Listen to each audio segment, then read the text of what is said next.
ए to जेडले 5-7 हजारमा iPhone यसरी बेचिरहेछ कि अहिले हाम्रो यसरी चाहिँ लाइभमा बुकिङ भइसकेको छ।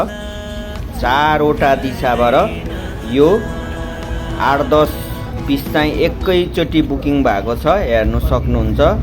हेर्नु यो एउटा रह्यो, यो एउटा रह्यो, यो एउटा रह्यो, यो एउटा रह्यो हैन, यो एउटा रह्यो। फेरि खोल मात्र देखाएको भन्नुहुन्छ होला हैन, तर यो होइन, यो लाइभमा बुकिङ भएको हो।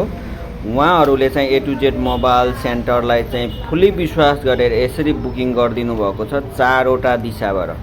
अब 5-7 हजारको आइफोनहरू चाहिँ ए टु जेडले तपाईहरुलाई दिइरहेको छ। तपाईहरु पनि लाइभमा आएर भिडियो कल गरेर बुकिङ गर्न सक्नुहुन्छ यो आइफोनहरू। ल ढुक्कको साथ अब तपाईहरुको लागि बुकिङ गर्ने पालो रहेको छ। यो उहाँहरूलाई हामीले चाहिँ अब डेलिभरी पठाउँदै छौं है। उहाँहरूले लाइभमा बुकिङ गर्नुभएको सामान हो, क्याश अन डेलिभरीको लागि यो जाँदैछ है।